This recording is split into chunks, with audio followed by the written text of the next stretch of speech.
안녕하세요. 피지오프입니다. 이번 영상에서는 허리 통증을 가진 환자분들의 모습을 보고 저 환자분은 이렇게 치료를 해야 되겠구나 하는 좀 팁을 얻는 데 도움이 되는 내용을 좀 말씀드리고자 합니다. 특히 허리 통증을 가진 환자분들의 모습 중에 두 가지 유형을 좀 설명드리려고 하는데요.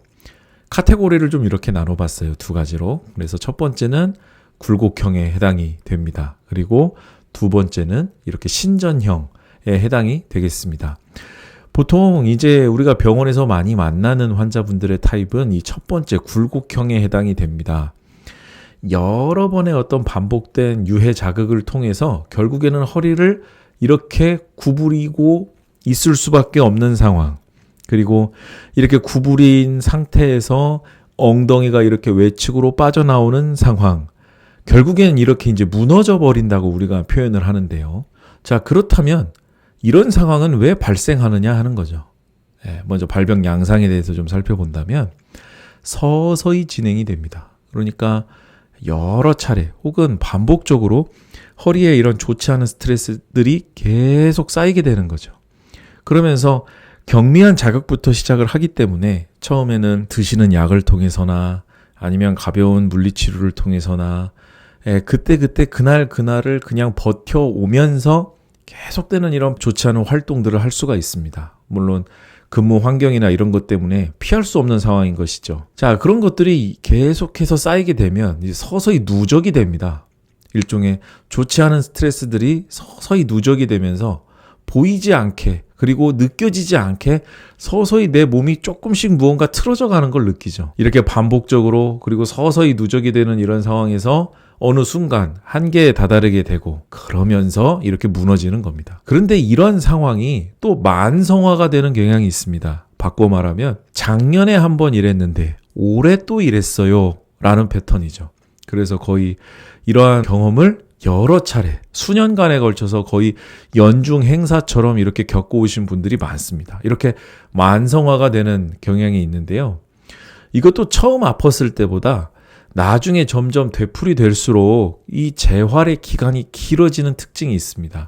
그래서 통증의 지속기간은 초창기에는 1주에서부터 길게는 2개월까지도 이렇게 가는 이런 상황이 될 수가 있고요. 그래서 통증 양상 이게 굉장히 중요한데요.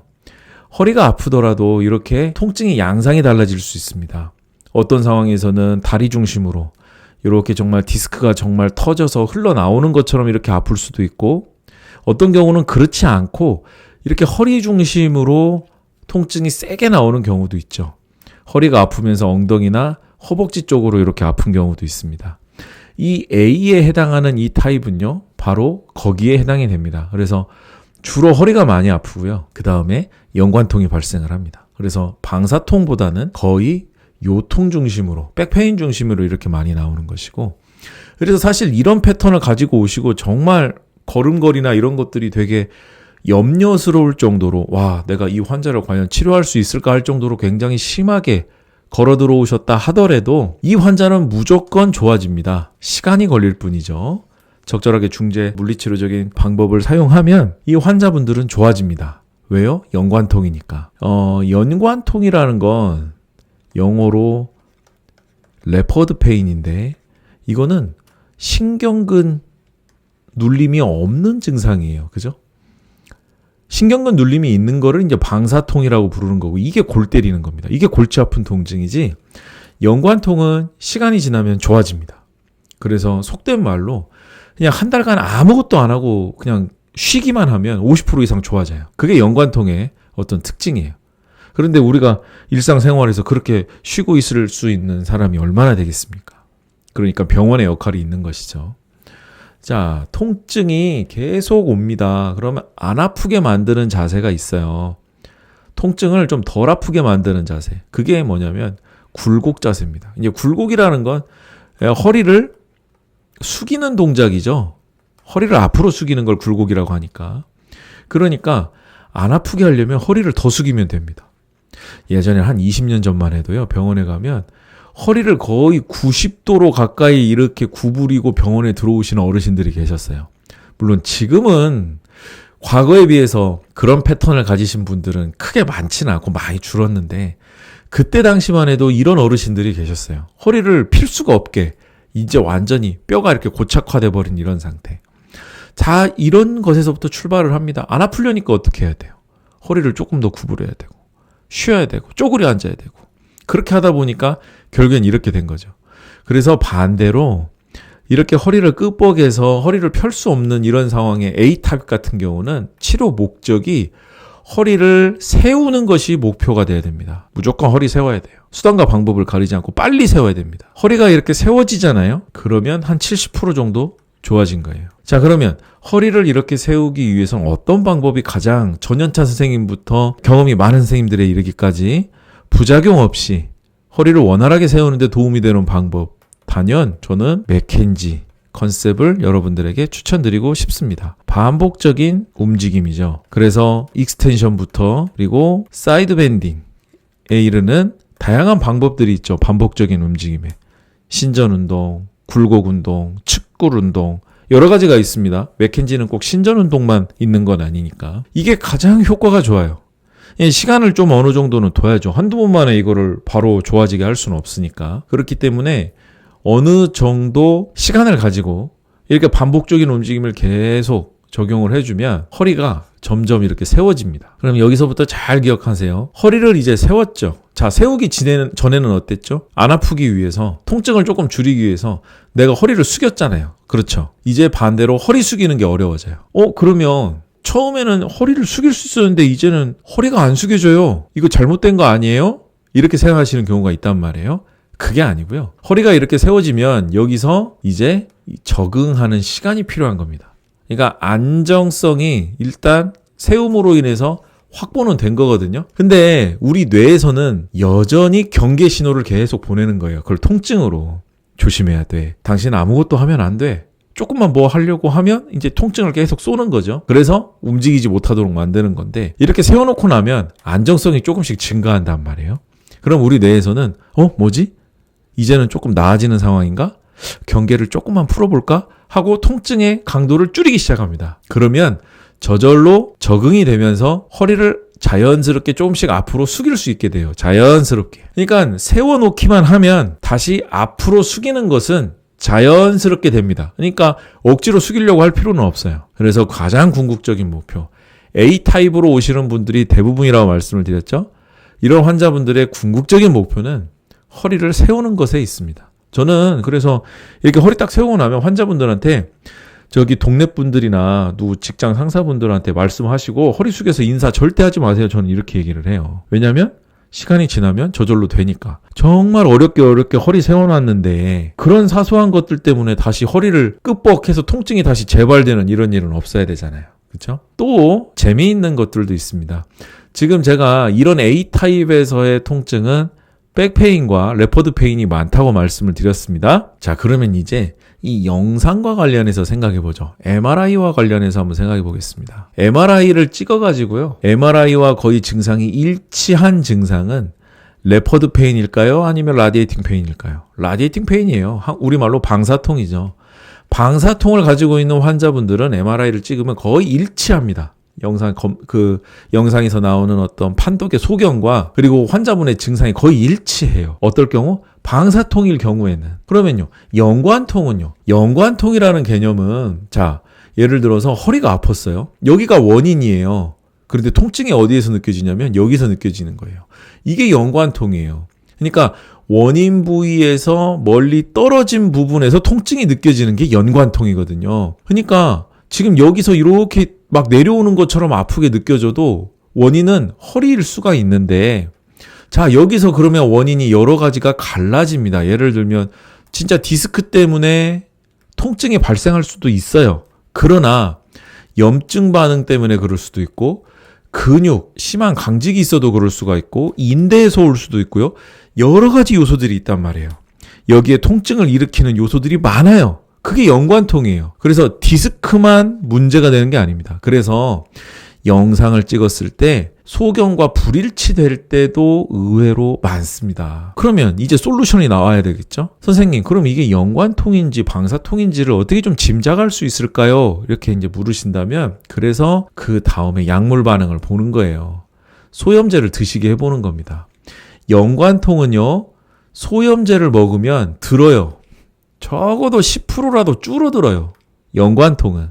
그런데 방사통은요, 변화가 없어요. 약을 먹으면 살짝 누그러지는 듯 하다가 약 기운이 떨어지면 다시 원래 원점으로 되돌아가 버립니다. 근데 연관통은 그렇지 않다는 얘기거든요. 아주 미세한 정도지만 조금씩 줄어들어요. 조금씩. 달팽이 기어가듯이. 그냥 환자분이 만족스럽진 못할 수 있지만 약물론 조절이 된다고요. 조금씩 줄어들어요. 그래서 1주가 지나고 2주가 지나고 계속 약을 드시면 처음보다 30% 이상은 줄어듭니다. 그러면 연관통으로 볼 수가 있어요. 근데 방사통은 그렇지 않아요. 전혀 약이 듣진 않아요. 그러니까 방사통의 원인은 신경근이 직접 눌릴 때예요. 그래서 이건 사실 도수치료로 크게 효과를 못 볼 확률이 높습니다. 그래서 보통 시술로 안 되는 경우도 많아요. 그래서 결국에는 수술을 가요. 그래서 정말 경험이 많은 의사분들은 이런 과정들을 생략할 수 있게 해주죠. 이런 과정들을. 그러면 비용과 시간을 아끼잖아요. 그러니까 어떨 때는 물리치료를 먼저 권하고 어떨 때는 수술을 권하고 이런 부분들을 정말 전문성 있게 이렇게 환자분들에게 알려줘야 되는 것이죠. 사실 근데 그게 딜레마인 것 같습니다. 그래서 최대한 저도 이제 그렇게 하기 위해서 공부를 이제 게을리 하지 않고 이제 계속 하고 이렇게 유튜브 활동하면서도 계속 강의 활동을 하면서 제 어떤 경험이나 노하우가 녹슬지 않도록 이렇게 하는 건데요. 그래서 이렇게 모습을 보면 A타입과 같은 모습을 보면 일단 우리는 뭘 떠올려야 돼요? 백페인이 심하고 일단 연관통이 발생을 한 것 같으면 뭘 먹여봐라? 약을 바로 먹여보세요. 그러니까 이 영상을 보시는 일반 환자분들도 병원에서 약을 준단 말이에요. 그러면 그걸 너무 부정적으로만 생각하지 마세요. 약을 먹고 1, 2주 정도 변화를 봐야 돼요. 그래야 이 통증의 성격을 명확하게 구분할 수가 있죠. 그래야 불필요한 진단 비용도 안 들어가고 여러 가지로 군더더기를 딱딱딱딱 제거한 상태에서 명확한 근거를 가지고 여러분들께 처방을 할 수가 있으니까 그런 부분들은 정말 전문가의 어떤 의견을 좀 따라주시는 게 좋습니다. 그래서 이렇게 굴곡 패턴으로 이렇게 나오는 환자분들의 유형을 살펴봤습니다. 그래서 어떻게 치료하시는지 잘 아시겠죠? 그러니까 세워놓는 게 목표인 겁니다. 물리치료사분들도 이걸 잘 들으셔야 돼요. 세워놓는 게 목표예요. 그걸 목표로 하는 거예요. 자, 그럼 이제 두 번째는 익스텐션 타입입니다. 이건 정말 난이도가 높습니다. 이 익스텐션 패턴은 환자가 태어나서 처음 경험해보는 통증이에요. 그렇기 때문에 환자의 심리 상태 또한 굉장히 불안하고요. 그 다음에 굉장히 혼란에 빠집니다. 왜냐하면 이게 거의 움직일 수가 없거든요. 그래서 이러한 신전 패턴으로 오는 경우 같은 경우는 거의 방사통이 나옵니다. 이런 경우가 많아요. 그래서 급성으로 디스크에 문제가 생겼을 경우의 확률이 높아요. 근데 사실 임상 빈도는 적죠. 정말 급성으로 디스크가 터지는 경우도 있긴 하지만 그런 빈도가 적으니까. 그래서 한 번 이렇게 아프면 제대로 치료 못 받으시잖아요. 그러면 이렇게도 오래 가요. 오래 가고 그러면 이렇게 시간이 지나면 어느 정도 좋아지냐? 그렇지도 않아요. 그러니까 빨리 병원에 가셔야 돼요. 이런 경우는. 자, 그러면 허리를 구부정한 게 아니라 나는 허리를 세워야 그나마 낫다라고 하는데 여기서 조금만 더 뒤로 이렇게 허리를 제끼잖아요. 그러면 통증이 여전히 더 증가해버려요. 그러니까 딱 이 상태로만 있어야 돼요. 여기서 뒤로 가거나 앞으로 가거나 하면 통증이 증가해버립니다. 그래서 어떤 자세에서는 통증이 조금 덜하고 어떤 자세에서는 통증이 더 심하다. 이렇게 구분될 수 있으면 레퍼드 페인에 가까울 수도 있어요. 임상적인 팁인데 이것도. 그런데 어떤 자세를 취해도 통증의 변화가 거의 없다라고 하면 이건 MRI 찍어봐야 돼요. 이건 MRI 찍어봐야 됩니다. 그리고 방금 말씀드렸죠. 방사통의 특징이 뚜렷해요. 방사통의 특징. 그러니까 약이 안 듣는다는 얘기겠죠. 방사통의 특징이 뚜렷하다는 얘기는. 그렇기 때문에 MRI를 찍었을 때요. 일치해요. 이 판독의 소견과 이 환자분의 증상이 일치합니다. 그래서 최소 시술이에요. 이런 환자분은. 바로 물리치료실 못 보내요. 왜냐하면 걸음걸이도요. 한 발짝 한 발짝 이렇게 뛰는 것도 진짜 시간이 오래 걸리거든요. 정말 거북이처럼 그렇게 걸을 수밖에 없어요. 그래서 환자분의 통증을 위해서 처치할 수 있는 게 최소 시술인데 이렇게 스테로이드를 썼을 때 좋아지는 분들이 있습니다. 그러면 진짜 다행이죠. 그런데 스테로이드로 안 듣는단 말이에요. 시술해도 안 들어요. 그럼 어쩔 수 없어요. 빨리 수술해야 돼요. 정말 빨리 수술해야 됩니다. 이런 경우. 이렇게 익스텐션 패턴에서는 굉장히 오래 걸려요. 근데 환자분이 선생님 저 수술 못해요.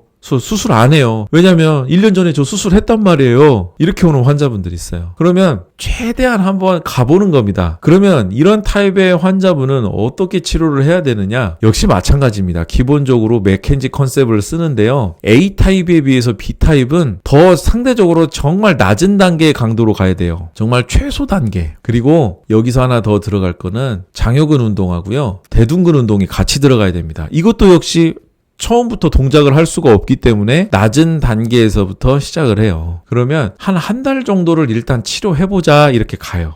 장담은 못합니다. 이런 증상은. 왜냐하면 우리가 그 속을 MRI를 보지 않고 그냥 상담만 했을 때는 장담할 수가 없는 거예요. 그래서 일단 그럼 한 달 한번 해보시죠, 환자분. 저도 이런 경험이 여러 차례 있거든요. 이런 신전형의 타입도 한 달 정도 해서 30% 좋아지는 걸 일단 목표로 해보겠습니다. 만약에 30% 정도 좋아졌다고 하면 희망을 걸어볼 만해요. 근데 한 달 뒤에도 변화가 없으면 이건 수술병원으로 가셔서 의사 선생님하고 상의를 해보십시오. 더 큰 병원으로 한번 가보세요.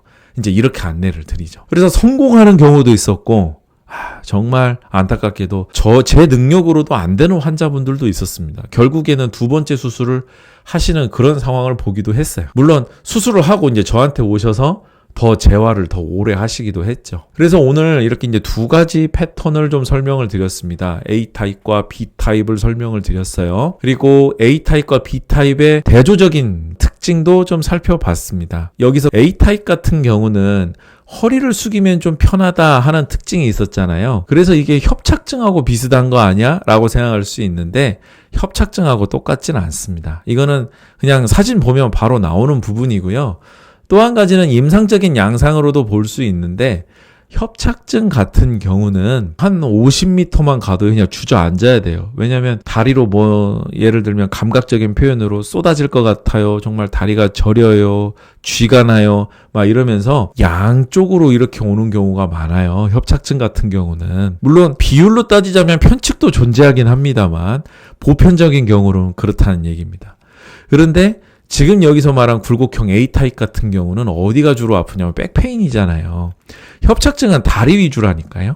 그러니까 증상으로 봤을 때는 뚜렷이 대조가 돼요. 그래서 환자분의 말씀을 잘 들어보면 이게 협착증에 관련된 건지 아니면 근골격계 어떤 요소들의 다른 문제로 허리 쪽에 통증이 더 많이 나오는 건지 이런 것들을 알 수 있죠. 그리고 협착증 같은 경우는 60대 이상에서부터 이제 나오는 경우가 이제 많고, 그 대신 이 A타입 같은 경우는요, 20대 후반에서부터 60대에 이르기까지 다양하게 나올 수 있기 때문에 연령대 분포가 넓어요. 이것도 이제 하나의 특징이 될 수가 있겠고요. 그래서 오늘 이렇게 이제 설명드린 부분 두 가지 모습을 잘 기억해 놓으시면은 두 가지 다 사실은 아큐트잖아요, 모습으로는. 근데 이게 어떻게 가야 되겠구나 하는 점들을 좀 아실 수 있을 거예요. 그리고 또 한 가지 재미있는 것이 지금 B타입 같은 경우 아까 제가 맥켄지, 그다음에 장요근, 대둔근 이 세 가지는 필수적으로 들어가야 된다 말씀을 드렸잖아요. 그러면 얘를 이렇게 치료를 해놓으면요, 이제 변화가 어떻게 나오냐면 A타입의 특징으로 갑니다. 그러니까 처음에는 뒤로 제낄 수도 없고 앞으로 숙일 수도 없고 했던 상황이 이제 A타입으로 가서 이제 허리는 좀 숙일 수 있는데 여전히 뒤로는 못 제끼는 상태, 이렇게 돼버려요. 그러니까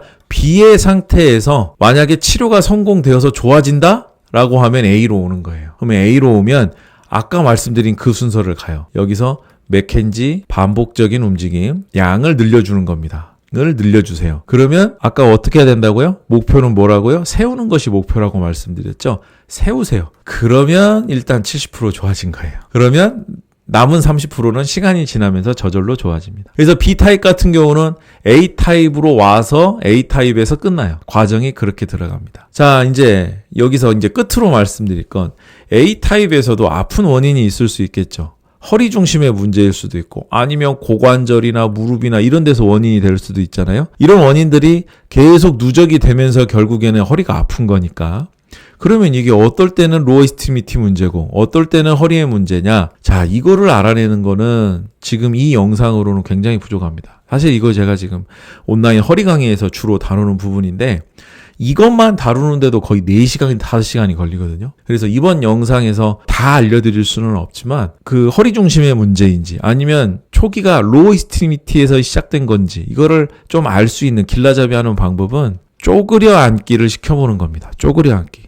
이렇게 질문되실 수 있죠. 아니 선생님 이렇게 심각한 상황인데 환자분 쪼그려 앉기를 시키라고요? 그러면 당연히 이게 안 되는 거 아닌가요? 라고 생각하실 수 있는데요. 됩니다. 그래서 허리에 문제가 있는 분들은 힙 조인트나 니 조인트나 앵클에는 가동성에 문제가 없잖아요. 그러니까 거의 아이고 하면서도 쪼그려 앉으실 수가 있어요. 그런데 허리에서부터 시작된 문제가 아니고요. 로어 익스트리미티에서 시작된 문제는 쪼그려 앉기가 안 됩니다. 그래서 이것도 한 가지 팁으로 알아두시고 내가 그러면 이 환자분을 허리를 먼저 치료해야 할지 아니면 로어 익스트리미티를 먼저 치료해야 할지 이런 거 길라잡이를 할 때도 지금 말씀드린 내용을 좀 참고해 주시면 감사하겠습니다. 네, 이번 영상은 여기까지 하도록 하겠습니다. 오늘의 영상도 여러분들을 만나는 환자분들에게 정말 양질의 치료를 제공하시는 데 도움이 되시기를 바랍니다. 끝까지 시청해 주신 모든 분들 감사드립니다.